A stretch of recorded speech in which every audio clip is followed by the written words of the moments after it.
it might have been a while since some people have heard from you. There's not been many events which you're usually speaking and shining at, and a lot has changed over the past 18 months for everyone, but obviously we want to hear all about you.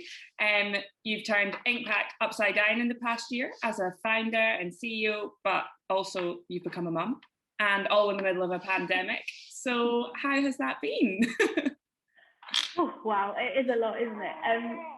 It has honestly been one of the most challenging but amazing 18 months. That's the only way I can kind of describe it.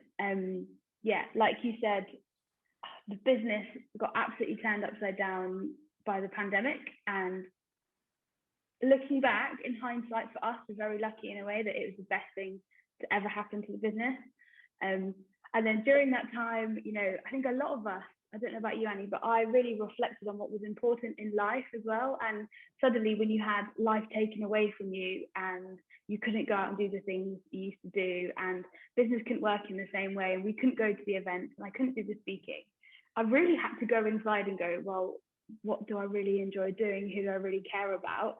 And it just helped me, as I know it has a lot of my friends and entrepreneurs, and I know a lot of you guys in the team too. It really helped me focus on what was important. And I don't know if I'd have ever got that in the future in quite the same way. One of our investors a couple of years ago said to me, like, Charlotte, what do you do for fun? And my answer to him was public speaking. And he was like, Charlotte, that's not what you should be doing for fun. Like, what do you do for fun? And I couldn't answer his question because, you know, I love the business. I've always loved, you know, building and creating things, and I love getting on stage, and I love going to these events, but I'd kind of forgotten who I was outside of all of that stuff. So I think for me, just on a personal level, the pandemic has really made me focus on what is important. Like, I learned to windsurf, I was doing yoga more. Obviously, we had this little baby, and we got to turn the business around in a way that me and my co-founder Andrew and the team are really proud of. We're really kind of, we're really happy that we used an opportunity to build the business that we really wanted to build. So yeah, although it was so hard at times, personally and professionally, one, we were very lucky that we did run a business and we could survive the pandemic. Lots of people couldn't. But two, we used it as an opportunity to move us and me to move my life forward. Yeah. I started during the pandemic, so I obviously didn't see what it was like before. But since I've started, like, the way that it's run and the way that it's worked has been amazing, and seeing you have baby Iro has been exciting. So obviously we want to talk a little bit about Inkpact as well, but we'll start with talking just about the past 18 months in general, which you spoke a lot about then with what you just said. But what do you think have been your biggest learnings in the past 18 months? Wow. So I think the biggest learning that I've had is that all you can do with opportunities or obstacles that come in front of you is to address them. Like, I know so many successful entrepreneurs that have been running their business for 15, 20, 25 years, and this pandemic just flattened their business because they were in the wrong market. It was in travel, or, you know, it was in hospitality, or it was in a place, and they put so much into that business. And I think for me, what I've really learned is to just be grateful when opportunities, the good and the bad, come your way. So, you know, we could have all looked at the pandemic and gone, oh my God, we just want to give up. You know, it's too hard, and it is really hard, and no one would judge anyone for just giving up because it was really difficult. But I think the biggest lesson that I've learned is that the best growth comes from those obstacles. So me and Andrew, who brought in Janine just at the start of the pandemic as well, who's at MD, we sat and we looked at the business and we said, okay, we've been thrown a massive curveball here. 90% of our revenue came from technology businesses, and we had to, and we send to offices, and offices were closed. Like, that's 90% of our business gone, like, overnight. We still had 10% of our business, which was retailers, and we knew that potentially the retail market online would be huge, and we could help and make that more human. So we had to go, okay, let's look at the 10% here, which is really hard, having lost a lot of our revenue. and said, how do we turn this around? So we got to be creative. We got to put ourselves out there. We got to take some bold moves, and we got to reshape the business as we wanted it to. And I know a lot of people in other businesses had to do the same. And it was that actually, standing here today, we looked at the obstacle and we were initially scared by it, but we decided not to go with fear. We decided to jump straight in and do what we could. And if we survived, great. If we didn't, then, we did what we could. So I think that's the same for any obstacle in life, like personally as well, when you have something thrown at you, and you can either take it and be a bit of a victim about it, or you can take it and go, actually, I'm going to use this as an opportunity to grow and develop more in the future. So that's the biggest learning that I've had, is obstacles are always going to come your way in different shapes and sizes, whether it looks like a pandemic or if it looks like something else, but you've got to kind of run at it and not run away from it. And actually a lot of growth and a lot of happiness can come out of what can be a really horrible time to begin with. Yeah. And on the sort of, like, obviously in business at the moment, and for the past sort of 5 to 10 years, women in business has been a huge thing, which is great, but you still don't hear a lot of stories about women sort of balancing being high-powered businesswomen, CEOs, or just anyone, and motherhood. Why do you think that is? I don't know. Like, I also was a little bit naive about it. I thought there was more out there. Like, we were, me and my partner Luke were planning on having a baby. We were talking about it. We were like, okay, this feels like the right time. So I just naturally tried to reach out on different channels to find inspirational women that are running, that are businesses, women that have had funding, women that are running big teams and are juggling motherhood. And I'm part of a founders group, and there was a little group in there that had started a chat about it, and there was some, but it was tiny. Like, I was trying to also look for some influencers or some people that were sharing their story online. And I really struggled to find women that were running businesses that were juggling motherhood. And the most prominent one is Whitney, who runs Bumble.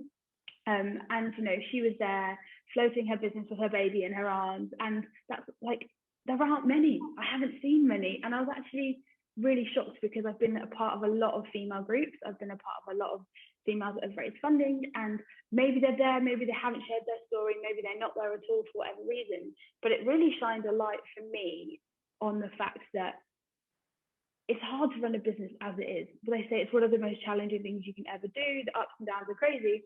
The other challenging thing you can do is have a baby. The ups and downs are crazy. So if you put the ups and downs of a business with the ups and downs of a baby, it's a lot of ups and downs.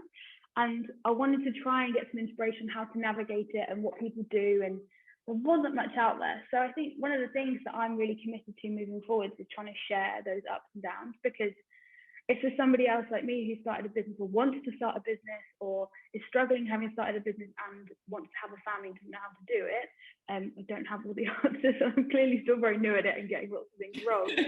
But I'm very happy to share what it's like and some of the sacrifices you have to make on both sides, but also some of the sacrifices you don't have to make but you think you do.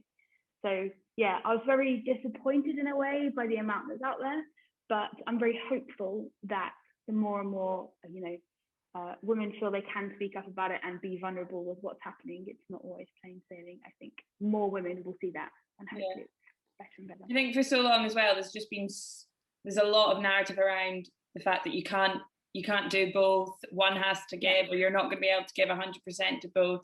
And obviously it's really hard, but probably just as a change in the way that you're thinking and the way that you're doing things, rather than it being completely impossible. Yeah, I think rather than, people do say that, how can you give 100% to both? And it's like, well, actually, I'm just going to reshape and refocus what 100% looks like. Yeah. Before, I think the pandemic has changed this for everyone, actually, and being online is, I thought I'd have to work like 7 till 7 to get everything I need to do done, because when you're building a business, there's always stuff to do. So I was always just at my laptop working, out and about working, like I was always just doing stuff. And that wasn't always the most productive. And as soon as you have a baby, you realize I've got to do what I did in those hours, but in like 4, 5, 6, 7, whatever you get that day. It's different every day. So you just have to be smarter, more productive, empower other people more. So it's not about, I'm going to give 100% to my business, but only 50 to my child or whatever. That's even 150%. But you know what I mean? You can't actually balance it. It doesn't work like that. For me, I found you have to recreate it. You can't just jump back into life as it was before. You have to go, okay, I've only got a capacity that I've got. I want to 100% show up for Inkpact and 100% show up for IRO. The only way I can do that is I change what my 100% is, because I still only have 100%. And just leverage people, leverage me, get smarter, get more productive, empower others, and all that kind of stuff helps. And then, you know, I'm very fortunate to have a partner that's also self-employed, and he can do the same. So he can create his world, he can, you know, give 100% to his career and to IRO in the same way I'm doing. We haven't got it right, but we're trying. And I think that really helps, and not having that stigma for him as a man, that actually he doesn't have to have the same type of career that he had before, and we can juggle it between us, so that it can work, or at least we can try to make it work. Yeah. And also knowing that, like, you don't, like what you said, rejuggling it, because it's impossible to give 100% to both. And I think obviously some women decide that they don't want to have kids, and that's absolutely fine. But some people feel like they can't, because they're like, well, I can't give 100% to my career and to that. But like, as you said, it's just about rejuggling it and making it work for you. I do think that I'm in a privileged position that I own the business, and we have a lot of autonomy at Inkpact, and people can create their own roles and create their own way of doing things, as long as they are moving stuff forwards, and as long as we're hitting targets and we're hitting goals and we're pushing forwards. It doesn't matter in kind of what capacity that is, as long as it's being done and we're all just making life work. So I think I am in a privileged position that I can do that. But at the same time, I think it's that mentality that anyone can have of like, I don't have to fit everything else in here and just do the norm. I can change the way I'm doing things so that I can have a kid if I want to, rather than, oh, I don't feel like I can have a kid. It's like, how do you change your life so that it works? Yeah. And there's lots of things that have to change, and I tried to do them very powerfully. I literally got like a blank piece of paper and went, this is what's important to me now, this is what I have to change, and this is how I'm going to, you know, build my life and business and, you know, career moving forward. So yeah. And I guess if you're in a privileged position, but if you and all the other women that are doing so amazingly are proving that it's possible, it'll change the way that other people that are running businesses will think about women within their businesses having children and everything like that. So yeah, exactly. I think that we need to lead the way and show people and stand up when and say things. There is this old mentality, and you know, even I came across it when I found out I was pregnant. I was telling various different investors and stakeholders in the business.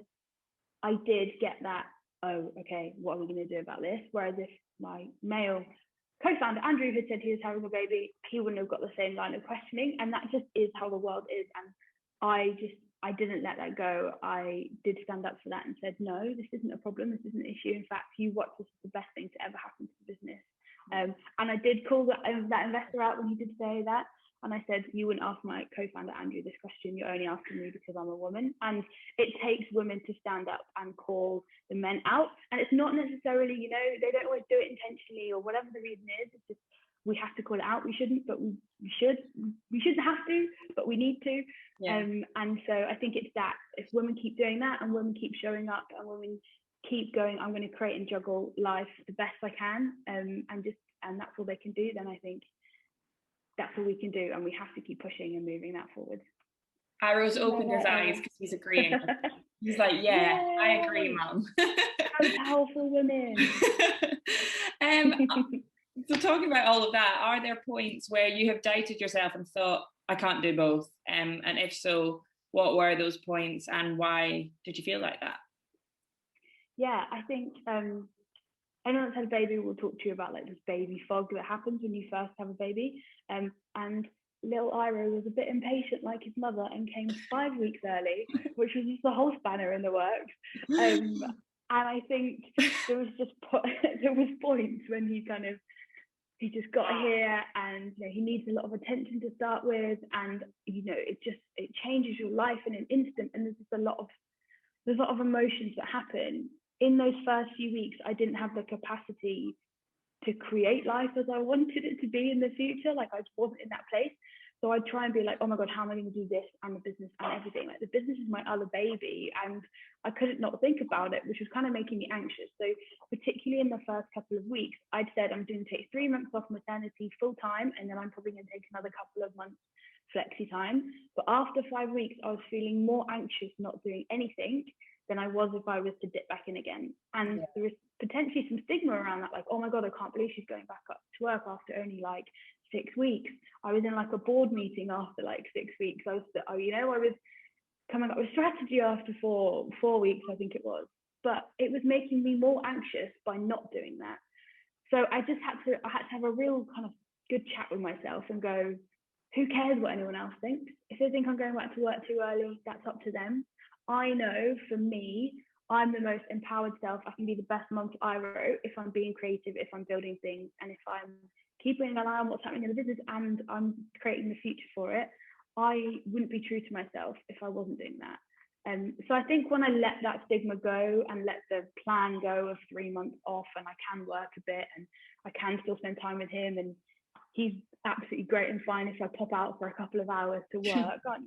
You don't care, do you? So like it just, I think when I let that go and I started to work again, I actually was a much better mum for him, and I really enjoyed being back and doing the strategy and working with the team. So yeah, I think that's the biggest, what am I going to do? Have I lost myself? Yeah. The other thing that comes up is, am I putting my career back? You know, I'm not going to as many networking events as I used to. Am I missing out on the network? Am I missing opportunities? And that's just the story that I tell myself in my head. You know, it's not actually true or real. It's I can still do those things, and I can still be the CEO I want to be. I don't have to be at those events all the time. Yeah. Isn't that right, Ira? And I guess it's been quite good timing because there's not been as many events. Yeah, So. exactly. I mean, that has helped. And I've still been able to create a network, you know. I just haven't, I've been more careful about who I'm meeting and what I'm doing and where I'm spending my time and energy, rather than just going to lots and all of them. I think that's yeah, it probably means kind of has forced you to be better, like saying no and working out what exactly. You actually need to do and want to do. Yeah, it's amazing what you didn't actually need to do. Yeah. And what you can get away with doing when you don't have the time to do things. It's probably should have looked at that a lot earlier, actually. Yeah. He's getting a bit grouchy. Hey? Look at his new jumper. And on the other side of that, are there specific things that have made you realise, okay, yeah, I can definitely do this? And if so, what were they? I think just actually trying doing it, if that makes sense. So we had a board meeting the other day, and I was like, I've got to feed Iro, and I've got to get this board meeting at this time, and I've got to pre-do this. And I just went, okay, I'm a planner. I'm quite good at planning. I'm quite good at just making this happen. So I got here, I fed him in the office, you know, I was like, I don't care what anyone else thinks, this is the way I'm going to be able to make this happen. Literally like moments before the board meeting, I was breastfeeding him in my arms. You know, and then, you know, I passed him back to Luke, I did the meeting, and then I took him back. And I think that day where I'd gone, I'm just going to make this work, and I tried it, and it wasn't perfect, but I did it. And then I was like, oh my God, I can do this. And there's been times at home where I'm like, I come up with a great idea, and I'm like, oh, I really need to put this down, I need to write this strategy, and he's there, and he starts crying. And I just have to go, okay, Iro first, you know, make sure he's okay, put him down, and then go, okay, now I'm going to do the strategy. Yeah. So I don't know, you just kind of find the way that works. And I just have to be a bit more flexible and fluid than I was before, but that doesn't mean I have to have any less output at all. You just got to try it.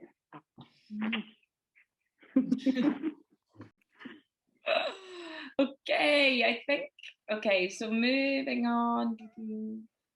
So we spoke a little bit about how Inkpact has changed in the past 18 months and how that was initially quite scary, but it's worked out pretty well.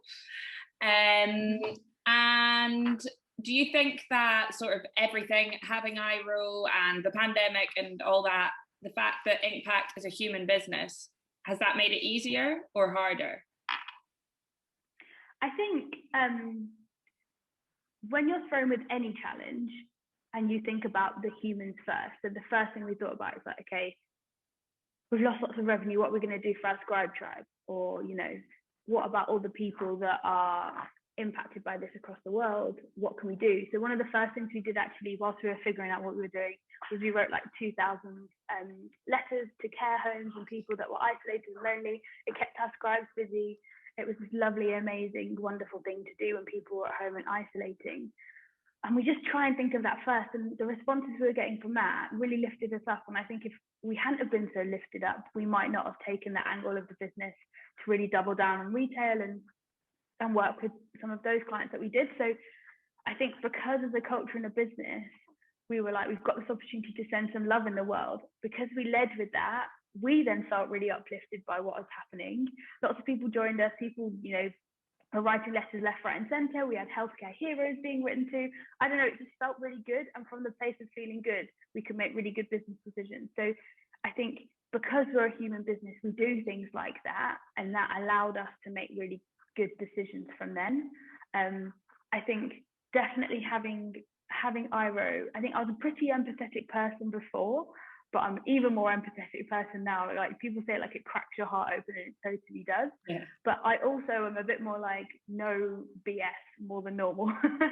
So I'm like, I ask for what I want. Like I'm a lot more direct about things in a nice and caring way. But simply one, because I don't have the time, and two, because I realised that all the other stuff is not really needed. And a lot of just personal things as well around my purpose here in the world and what I'm here to do, and wanting to leave a legacy for this little one. I want him to be proud of his mum and what she's doing, and show him that like he can do anything he wants to do, and he doesn't have to stick to the norms of society, and he doesn't have to stick to the norms of the world. He can do whatever, and the only way he's going to learn that is if I do it. So if I'm challenging and calling out things in the world that I don't think are right or fair, or standing up for things, he's going to see me doing that, and that to me is a really important part of being his mum, and that's also a really important part of being a leader in business as well. Yeah. So I think they're so interlinked actually, that we have to take opportunities that come like the pandemic and like people were lonely and do our bit. And in that instance, our bit was just sharing the love and making people feel valued, and longer term it's helping our scribes move their lives forward in whatever way that needs to be.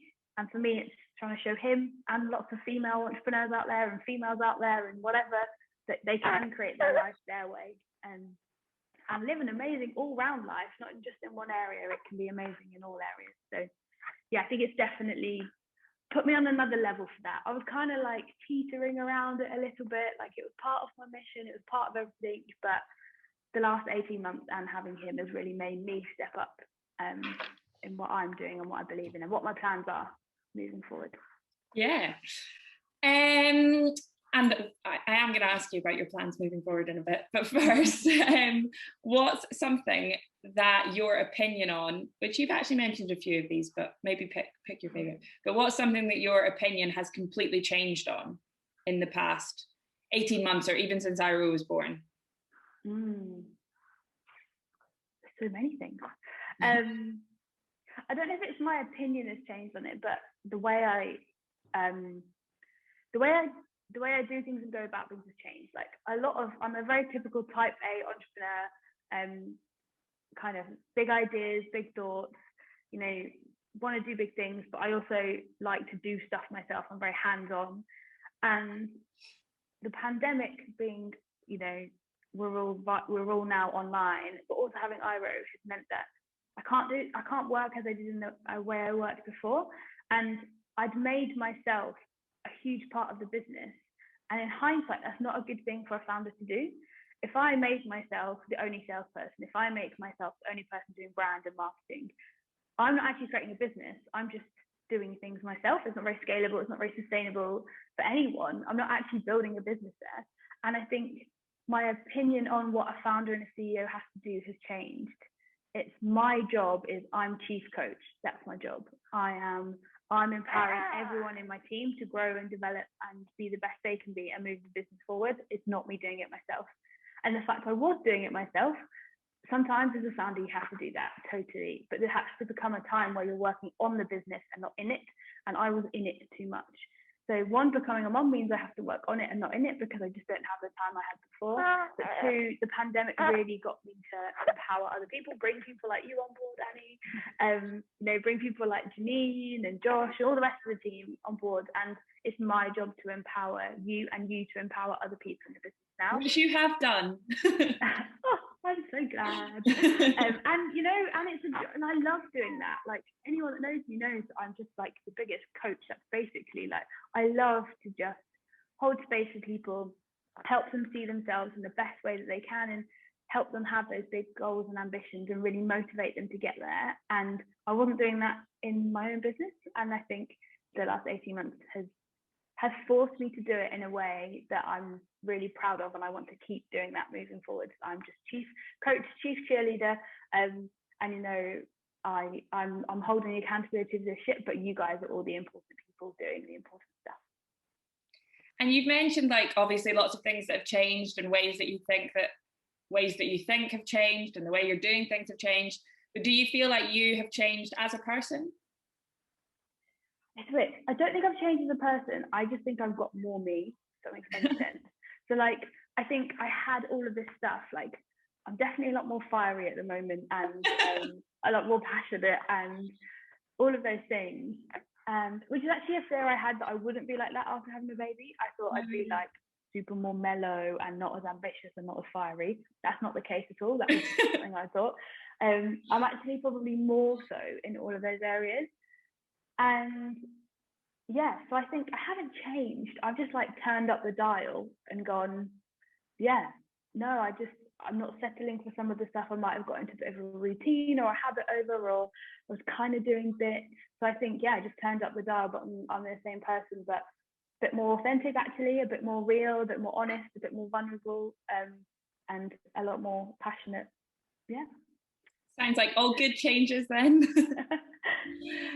Okay, back to Inkpact. So you spoke a little bit about how Inkpact has changed, and we moved pretty much from mostly B2B clients to now pretty much all B2C, nearly all. But what are the plans for Inkpact moving forward? Yeah, so I think it was such a good, partly accidental move for us to focus on retail, because all of us in the team, myself included, love brands, love consumer brands, and just get the human psychology of the consumer brands. And I don't think we realized how much of an expert we were already in that field, working with the clients we were.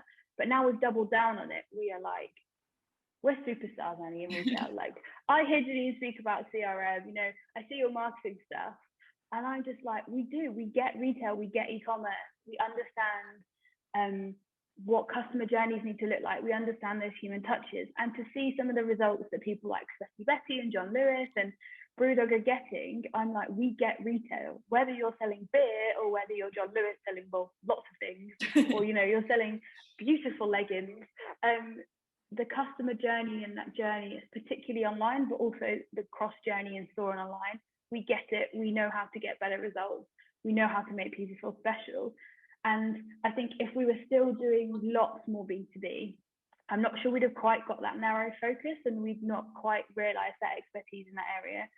So now, we work with some of the biggest names in retail, and I'm really proud that we do, and we're really helping them. So I think in 1 month we gave over £50,000 to scribes for doing that work. That's £50,000 in the pocket of scribes that wouldn't have gone there. That's mothers, that's artists. So I think all of this positive stuff happened because we doubled down on that retail, and because we became experts in e-commerce and customer journeys. So I love that, and I think the future is definitely that. It's, there's so many more retailers we could work with, there's so many more brands that we love, there's so many more businesses we can help have that human touch online. We're going to take all of our expertise from all of the brands that we've been working with over the last 18 months, and hopefully work with more and more and more brands.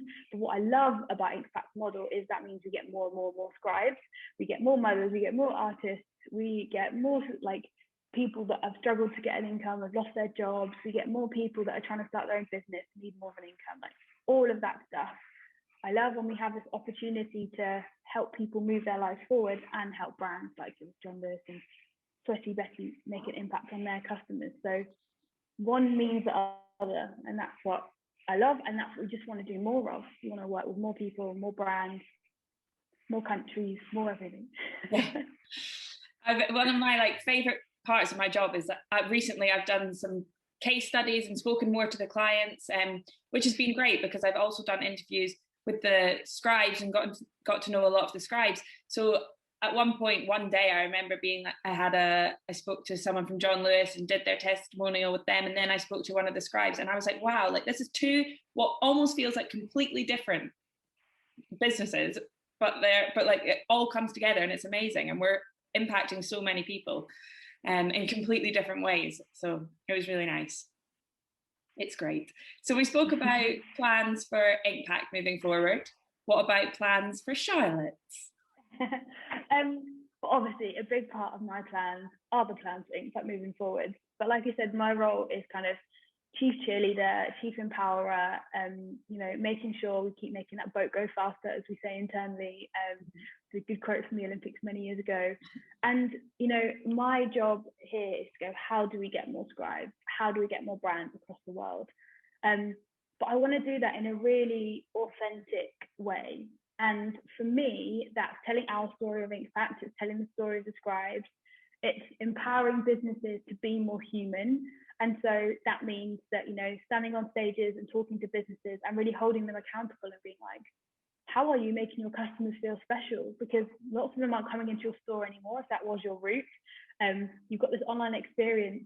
We're all human and we have human needs. And one of them for all of us is to feel significant. And we do it in our personal lives and our romantic relationships. We don't always do it in a business context. And one of the things we can do at Inkpact is we help businesses make their customers significant.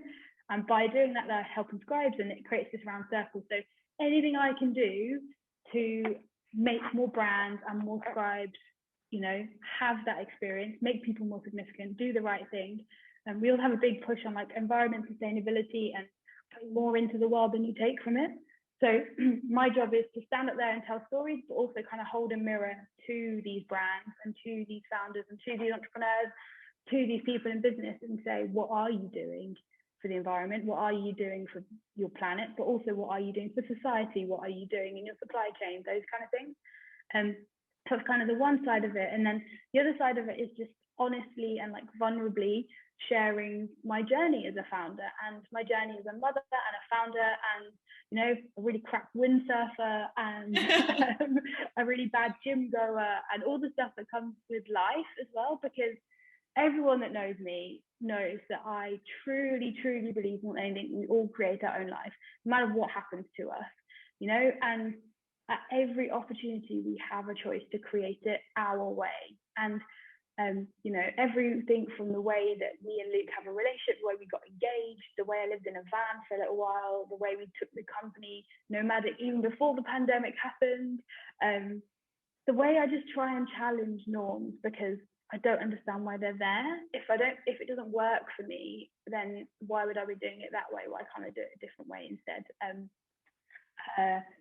I am best friends with my ex-boyfriend, and he's a huge part of our lives. He's probably, going to be a godfather to little Ira, and people find that really weird. They're like, why? What? And I'm like, but why do you have to have, these things that your ex is someone you can't speak to, or why do you have to run a business that way, or do you have to do this way? And I'm just all about challenging that. So if I can challenge some of those norms and conceptions that just don't work for people anymore, particularly women actually, then I'm sharing that story. I'm trying things out. I'm trying to be bold with things. I'm being honest and open about when I do things wrong or I get things wrong. Then actually I might just help one person, one woman, one young woman do things differently and live her life, in a more powerful way. And that's really what I'm all about, is living life in a powerful way where you choose things, you're not a victim to things, and you can create things. And from that place, amazing businesses can come, amazing relationships can come. So yeah, it's kind of twofold. It's showing the mirror to brands and explaining and storytelling, and then it's also telling my story and working with anyone that wants to hear that and is willing to maybe do things differently or challenge things. I'm all about that. Well, it sounds exciting. It's been a mental 18 months, and I'm sure the next 18 will be just as mental. And we've made it through with no Wi-Fi issues and a happy baby and I everything. know. Bless him. He's fast asleep. Look. Hey. You were so good, Iro. You were so Good, Iro. You're opening your eyes. Say hello to Annie and everyone else. Hi. good.